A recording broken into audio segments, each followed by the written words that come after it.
Ladies and gentlemen, it's now taking the time for your speeches. So if we could really put our hands together for the father of the bride, Brian.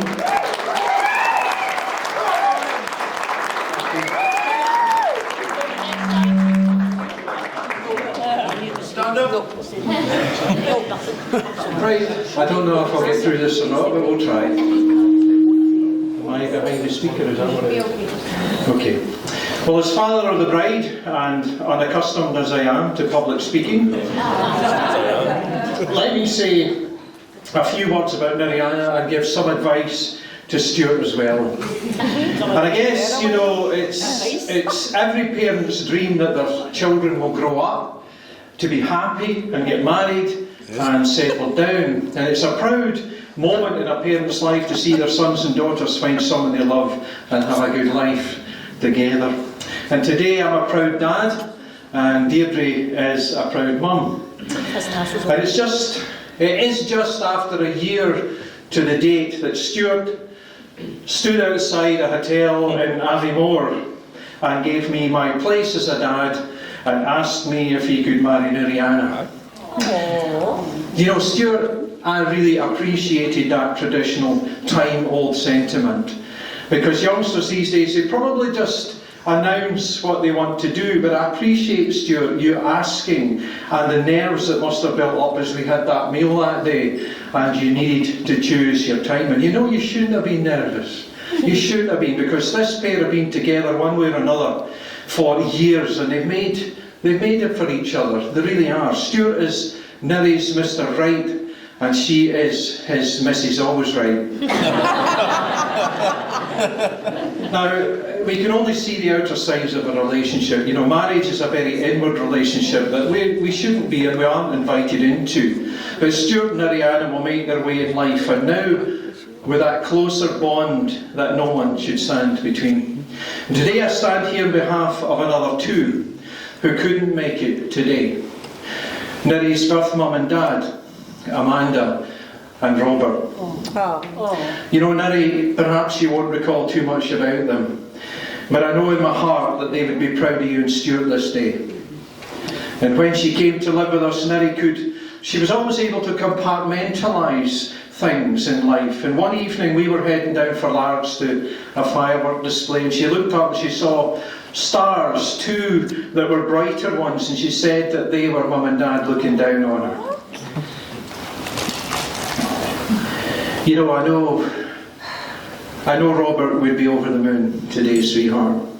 But sadly, Niri lost Amanda and Robert very early in her life, and I can still hear the words of wee Niri in her high-pitched, squeaky English voice. She used to say, "Guess what? I'm coming to stay with you." And she was 6.5, going on 6 3/4, as she would always say on many a video that I've got on our Australian video. And she wanted to call us, you know, on that night when she looked up at the stars, I said, "Well, what do you want to call us?" And she said, "I want to call you Mum and Dad." And that's what we have been all these years. And Niri, you know, how many more names can you add? You know, life has given you lots of names, from Harper to Murray and now to McGee, and you're going to have to practice your signature name. You know, when I think about it, can I welcome you, Stewart, into the clan of Murray as well. If you need any advice, you know where I am.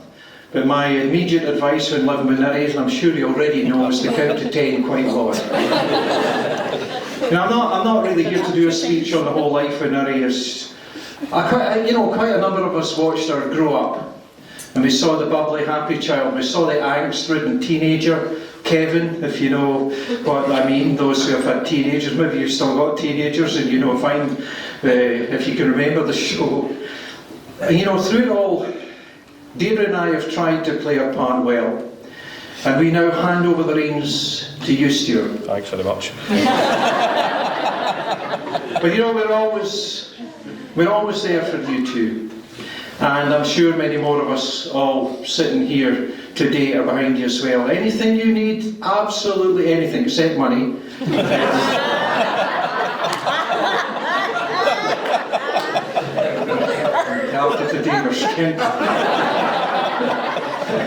But there were one or two embarrassing moments that Niri warned me about, with an inch of my life what to talk about at her wedding.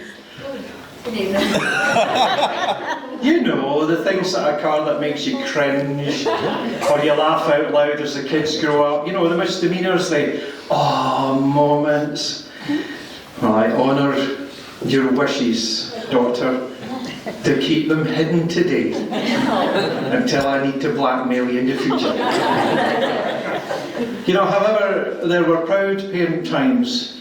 Niri learning to swim on the roof of a hotel in Sydney. Niri riding her bike while I stood there gasping for air. Niri signing herself out of school and convincing us that she would go to college. Niri leaving home. And Niri always phoning Mum when she needed advice that she maybe intended to keep but wouldn't. And Niri being Niri.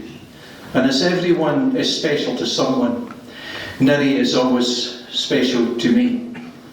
And now she's special to you, Stewart. When all's said and done, I want to congratulate Stewart and Niri on reaching this day that's been planned, it's been discussed, it's been investigated, it's been prolificated about, it's been agonised about, it's been laughed about. You know, through all... As everything in life, it comes and it goes. And I'm going to say, you know, cherish each moment of this, because you'll think time just slipped away after when you look back on this day. And I want to thank Niri, you know, I mean, for organising and arranging of, you know, everything you see today, all these little table things, everything that's been done today, Niri has spent time doing that. And she organised it all. It's absolutely wonderful. We just had to pay for it. Anyway. But organisation is a gift that she possesses. And if you want something organised and you want someone found through Facebook or Instagram, my private investigator here, Niri, will provide it. But really though, Mum and I want to thank you all for what you have done this day. You know, hopefully this is going to be one, and is one of the happiest days of your life so far. And to you both, I can only add that you've already made family in this wee one here, wee Orla. In many respects, she's just you when you were her age, Niri. So maybe not quite the same, but very similar. So all the luck in the world with the child. You know, always remember that you need to listen to each other. Have open communication, never undermine each other, and working in partnership, you're going to make it through. You really are. And Stewart, I applaud you. You're a hard worker, mate. Really are. You're a grafter. And there's no doubt in that. And I wish you all the best with Niri, for I hand her over to you in this ceremony. And I wish you only joy and happiness for the rest of your lives. There's going to be tough times. Yes. You've probably already had some tough times. You shall. There's going to be great times, listen, savour them all and check them off on the book of life, because that's what relationships are all about. Trust, fidelity, respect, good communication, and most of all, love. We heard a lot about it today, didn't we? Love. Keep that in mind all the time. Talk about things all the time. Make the relationship solid enough. And here's another very good piece of advice. Don't have any secrets from one another. Honestly, don't have any secrets. Except maybe what you bought Niri for a birthday present or an anniversary, if you remember, son. And if Orla doesn't dob you in like she does most of the time. You know, I have to laugh when Niri comes round. She says, you know, Dad, I had a wee glass of wine last night. And Orla would correct her for, Mum, it was a bottle. She had a wee grin on her face when she said it. Listen, it just remains for me, as I look out to you all, and I'm sure others are going to say this as well tonight, just to thank you for coming today. And thank you for sharing this experience in life. And thank you for the continued support that you're going to give Niriana and Stewart as they go on to face the future, bound by oath and love. I just had this wee thing on the table. I didn't know whether I was going to be able to say it or not. Another wee thing that Niri has given me today. Dad, although I'm all grown up, dressed in lace and pearls, remember on my wedding day I'm still your little girl. Aww. You're always Niriana. Hey, I managed to get through it.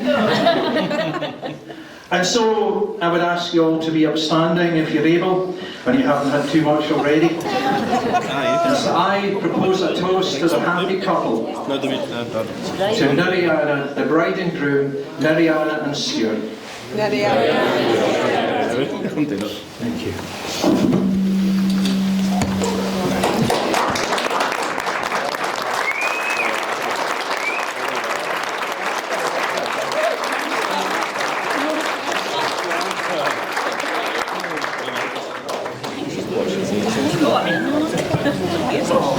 Then, ladies and gentlemen, it is now time to hear from the man of the moment, Stewart.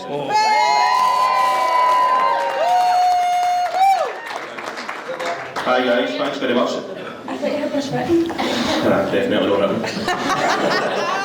I'll be a wee bit shorter and sweeter than Brian, hopefully. Thank you very much, Brian, for that speech. It was lovely, and I'm sure Niriana most importantly appreciated it. So I'd like to start off with the speech to say thanks very much, Niri, and you're looking absolutely gorgeous today. I'd like to start off as well by thanking everybody that's came today and made the effort to make all the way over. I know it is a trek for people. I know we'll get people from England, we'll get people from Balloch, everywhere. So thank you very much everybody to making the effort and coming. Again, I know there's not a few people that haven't been able to show, and I know there's a few that aren't here with us. I'm pretty sure in saying the ones that aren't here with us are looking down on us now, and I'm pretty sure in saying they're raising their glass as well as we are. Obviously, next bit, I'd like to say thank you very much to all the bridesmaids. How many have we got again? Is it 3, 4, 5? Maybe 3? I'm only joking there. So, Evie, start with yourself, thank you very much. Sophie, same as yourself. Brian and Deirdre, I know he's only bridesmaids, but Brian, you can be one if you want. And Sasha, thank you for putting up with her through all this, honestly. It's been an absolute nightmare of her. So I'm going to move on to the family side. So first of all, we'll start off with Deirdre and Brian. Thank you very much. And more importantly, thanks very much for giving me the permission to marry Niriana. And again, I'll work away around this side of the room. Oh. I know. Larry, take your time. Oh, sorry. So we'll start off with the bouquets then. So, Deirdre, thank you very much. We're going to then start round the room. We're going to move on now to Angela. And then lastly, after Angela, we'll get Kim as well. We'll set a bouquet of flowers there, guys. Now, thank you very much to the other side of the family, to my mum and my dad.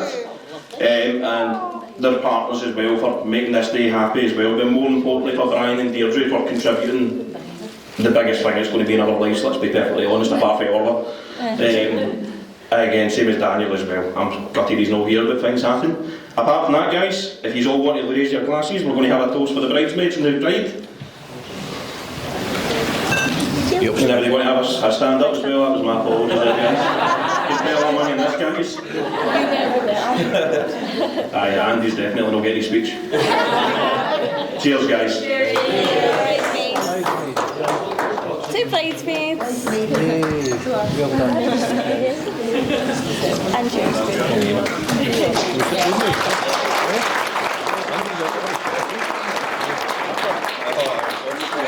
Ladies and gentlemen, your best man, Andy.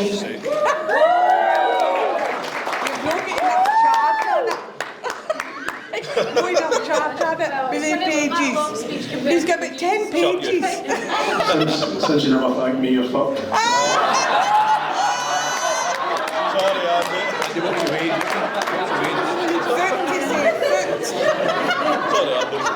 Andy, get the microphone back, let me see yourself. Thanks, Andy.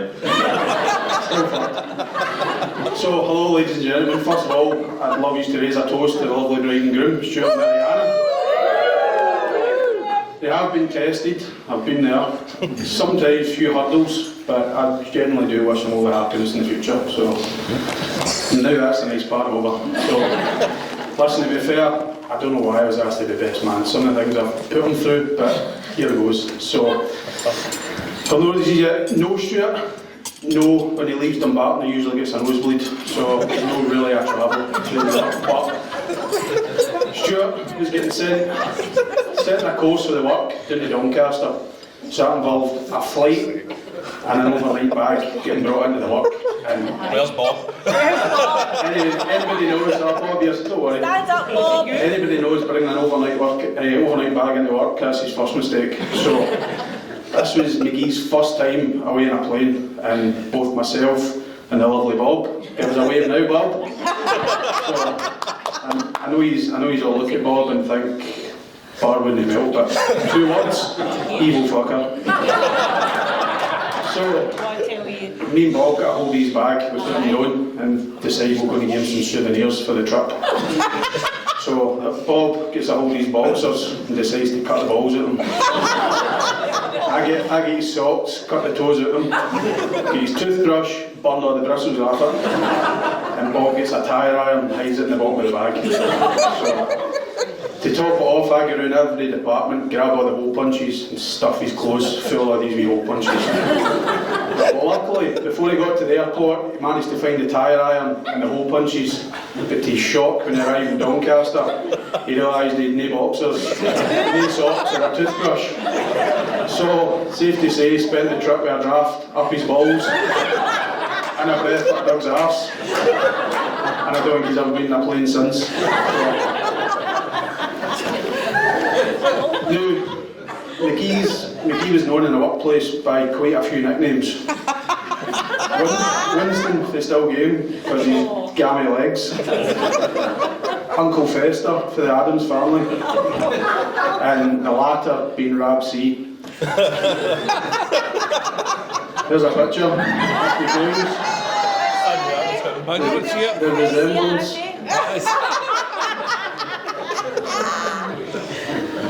But better yet, he was known for something we all call McGeeisms. No, better way to hear.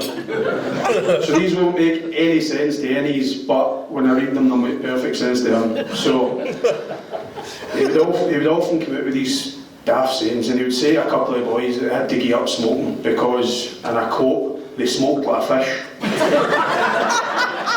Now, to me that's a smoked fish. I don't know how you can smoke else like that. To him it made perfect sense.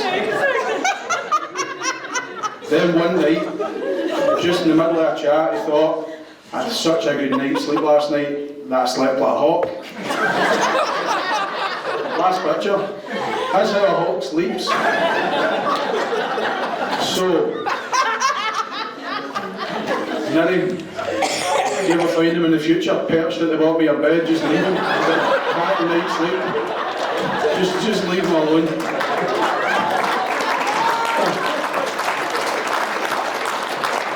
I think most fitting for today was he was sitting with a set of customers one day, and part of it you need to ask what their relationship status is. So he's going through all the questions and he's like, can I get your marshal status? So I nearly broke my neck. What about marshal status? It's like, that there, like marital status. So, one tip, Niri, and listen when I say this, because I know he is tempting sitting there, but don't need to consummate the marriage tonight. You just still legal, don't worry. Another wee example of how we looked after our good friend here involved Brian. He's away, Brian. Equally evil fucker. Equally brother-in-law. So, I know he's a bit shocked when I say this, but one day McGee was doing one of his many weekly McDonald's runs, and stupidly as I arrived back with the food, he was too impatient and forgot he'd left his keys in the ignition of his car. So we decided to steal his motor. Any normal person would have realised that straight away, but no McGee. He sat devouring his plain McChicken sandwich and chips, talking none the wiser, and about 20 minutes later realised something's not right here. Up to the car park, car gone. Off-site. So an absolute panic starts questioning everybody in the branch, denies all knowledge, and instead of looking any further, decides to phone the police. Now, I think we would have stopped there, so feeling sorry for him, gave him his keys back, sent him on the hunt for his motor. But while I was away, I cleared everything for his desk. Computer, laptop, keyboard, everything. Oh, I hate him, man. And sat just waiting for him to come back. So, unfortunately, McGee's a bit of a drama queen. Arrives back to see his desk empty, game over. Starts shouting, swearing, calling everybody names. Grabs his swipe card in the middle of the day and decides to swipe out and disappears up the road and off. So, Niri, that's the man you're now married to. So I'll finish on a lighter note. Anybody that doesn't know the love story of Stewart and Niri, how it all started. It started in, I was going to say lovely Arnold Clark, but nah, not lovely. So McGee tried day in and day out to catch Niri's attention. She having none of it. Even tried some of his chat-up lines, which are shite. But little did he know all he had to do was slip Niri a wee cream egg every now and then. And she would fall head over heels. So, McGee doing what he does best, he knows food. Every day decided to plank a wee cream egg in Niri's desk. I knew all these years later, she's bagged herself a dodgy-legged, rapsy-looking, oversized. He's still got it. So, ladies and gentlemen, still a happy couple.